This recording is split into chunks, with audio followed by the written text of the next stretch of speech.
അതെ സോറി അതേ പറഞ്ഞില്ല. അതായത് 1.5 മാസം മുമ്പാണ് എന്നെ ഊന്നകൽ പോലീസ് സ്റ്റേഷനിൽ വിളിച്ചത്, ഇങ്ങനെ ഒരു പരാതി ഉണ്ടെന്ന് പറഞ്ഞു. അപ്പൊ ഞാൻ അന്ന് ഒരു CA ആണ് വിളിച്ചത്, പേര് ഞാൻ ഓർക്കുന്നില്ല. അപ്പൊ പുള്ളി വിളിച്ചിട്ട് ഇങ്ങനെ ഒരു അലിഗേഷൻ എന്ന് പറഞ്ഞാൽ മതി, ഈ പെൺകുട്ടി ഞാൻ അറിയില്ല, ഞാൻ കണ്ടിട്ടില്ല, ഇങ്ങനെ ഇത്രയും ഇതിനകത്ത് പറയുന്ന അലിഗേഷൻസ് ഒക്കെ പറഞ്ഞപ്പോൾ ഞാൻ പറഞ്ഞു എനിക്കറിയില്ല സാർ എന്ന് പറഞ്ഞു. അപ്പൊ അവരതൊരു ഇതില് വാസ്തവമില്ല, ഇതൊരു ഫേക്ക് കേസ് ആണെന്ന് പറഞ്ഞിട്ട് അതൊന്ന് ക്ലോസ് ചെയ്യുകയാണ് ചെയ്തത്.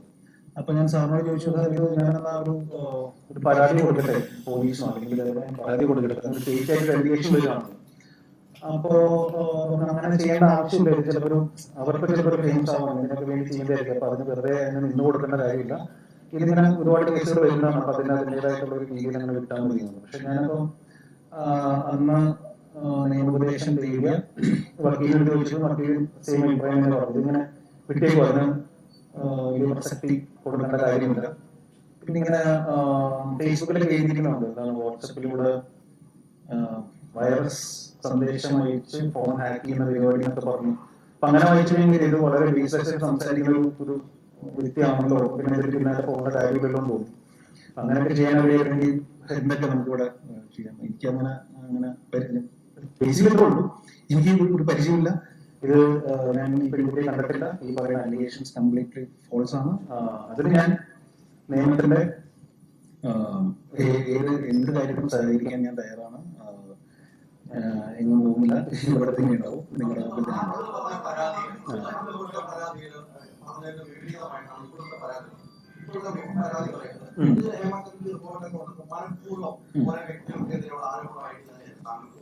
ഇത് മനഃപൂർവ്വമായിട്ടുള്ള ഒരു ആരോപണമാണ്. ഇത് ഒരാൾ ഇൻഡിപെൻഡന്റ് ആയിട്ട് എടുക്കുന്ന തീരുമാനമാണോ, ഇതിന്റെ പിന്നിൽ എന്തെങ്കിലും ഒരു ഗൂഢാലോചന ഉണ്ടോ എന്നുള്ള കാര്യം എനിക്കറിയില്ല.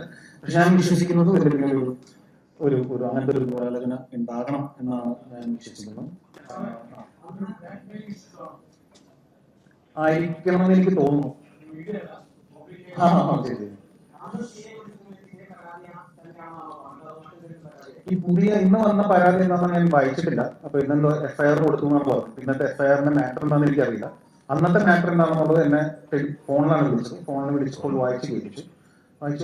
ഞാൻ ഇതിനെ കുറിച്ച് അറിയില്ല, നേരിട്ട് വന്നെങ്കിൽ നേരിട്ട് വരാമെന്ന് പറഞ്ഞപ്പോൾ അതിന്റെ ആവശ്യമില്ല, നമുക്ക് ബോധ്യപ്പെട്ടു ഇതൊരു ഫേക്ക് ആണ്. പക്ഷെ ഞങ്ങളുടെ പ്രൊസീജിയർ അനുസരിച്ചിട്ട് പരാതി പറയുമ്പോൾ നിങ്ങളെ വിളിച്ചു പോയിക്കേണ്ട ഒരു ആവശ്യമുണ്ട്.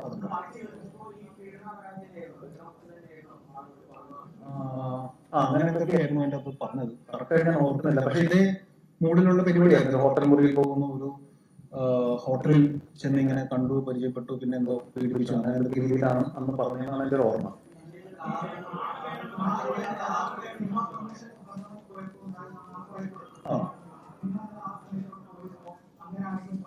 ഇത് ഏത് സമയത്താണെന്നുള്ളത്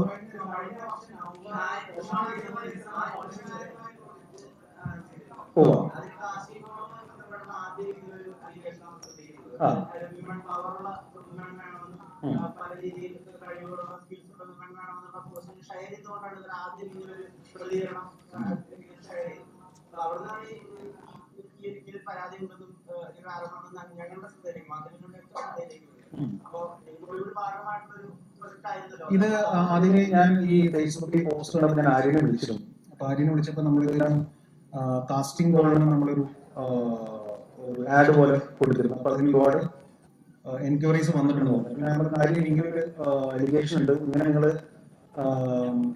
എന്താണ് പറയാ ഓഡിഷൻ നടത്തിയിരുന്നു എന്ന് ചോദിച്ചു. അപ്പൊ ആര്യം പറഞ്ഞു ഞങ്ങൾ ഓഡിഷൻ നടത്തിയിട്ടില്ല, ഞങ്ങൾക്ക് ഒരുപാട് എൻട്രി വന്നതിൽ നിന്ന് ആര്യനെ മനസ്സിൽ ഇഷ്ടപ്പെടുന്ന ആൾക്കാരെ ഷോർട്ട് ലിസ്റ്റ് ചെയ്തുകൊണ്ടിരിക്കുന്നു, ഞങ്ങൾ ഇതുവരെ ഓഡിഷനിലേക്ക് എത്തിയിട്ടില്ല എന്ന് പറഞ്ഞു. ഞാൻ വിചാരിച്ചു ഈ ഓഡിഷനിൽ വന്നപ്പോൾ ആരോ ഇനി എന്തെങ്കിലും ഓഡിഷൻ നടത്തി അതിന് ഇഷ്ടപ്പെടാത്ത എന്തെങ്കിലും കാര്യങ്ങൾ ഇവരുടെ ഭാഗത്ത് ഉണ്ടായിട്ടാണോ എന്ന് ഞാൻ ക്രോസ് ചെക്ക് ചെയ്താണ് ആദ്യം. പക്ഷെ അപ്പൊ അങ്ങനെ ഒരു പരിപാടി അതേ ഓഡിഷനിലേക്ക് അത് നടന്നിട്ടില്ല എന്നാണ് സംവിധായകൻ എന്നിട്ട് പറഞ്ഞത്. പിന്നെ ഞാൻ ഈ സമയത്ത് ഞാൻ ഏതാണ് മലയാളി ഫ്രം ഇന്ത്യയുടെ ഷൂട്ട് ഉണ്ടായിരുന്നു. അത് കഴിഞ്ഞിട്ട് ഞാൻ ഹോട്ട്സ്റ്റാറിന് വേണ്ടി ഫാർമ എന്ന് പറഞ്ഞൊരു സിനിമയുടെ ഷൂട്ടായിട്ട് ഞാൻ പാലക്കാട്, അങ്ങനെ പല പല സ്ഥലത്ത് ഞാൻ ട്രാവൽ ചെയ്തിട്ടുണ്ട്. അപ്പൊ ഇതിന്റെ ഒരു വേറൊരു ഇഷ്യൂ എന്താണെന്ന് വെച്ചാൽ ഇത് ലീഗലി കിട്ടുന്നതുകൊണ്ട് ഒരുപാട് കാര്യങ്ങൾ എനിക്ക് മീഡിയയുടെ മുമ്പിൽ വെളിപ്പെടുത്താൻ പറ്റുന്ന ഒരു അവസ്ഥയല്ല. അതിനോട് ഒരു പരിധി കൂടുതൽ സംസാരിക്കരുതെന്ന് പറഞ്ഞിട്ടുണ്ട്. ഇതിന് എനിക്ക് സംസാരിച്ച് ശീലമില്ല, അപ്പൊ അറിയാതെ എന്തെങ്കിലും പുറത്ത് വരുമെന്നുള്ളത് എനിക്ക് അറിഞ്ഞൂടാ. പക്ഷെ ഞാനും കെയർഫുൾ ആയിരിക്കുകയാണ്, കാരണം അത് സൂക്ഷിക്കണം.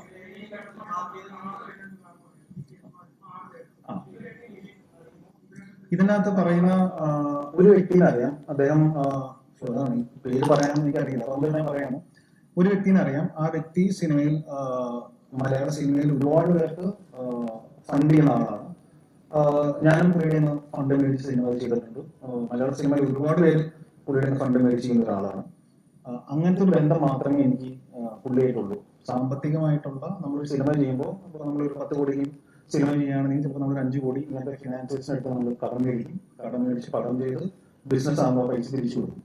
അപ്പൊ അങ്ങനെ ഒരു പ്രൊസീജിയർ നമ്മൾ ഒരുപാട് പേരുടെ പൈസ മേടിച്ചിട്ടാണ് മലയാള സിനിമയിൽ എല്ലാവരും പടം ചെയ്യുന്നത്. അപ്പൊ അങ്ങനത്തെ മലയാള സിനിമയ്ക്ക് ഫണ്ട് ചെയ്യുന്ന ഒരാളാണ്. അങ്ങനത്തെ ഒരു ബന്ധം മാത്രമേ എനിക്ക് പുള്ളിയായിട്ടുള്ളൂ, അല്ലാതെ പേഴ്സണലി വേറെ ബന്ധമില്ല.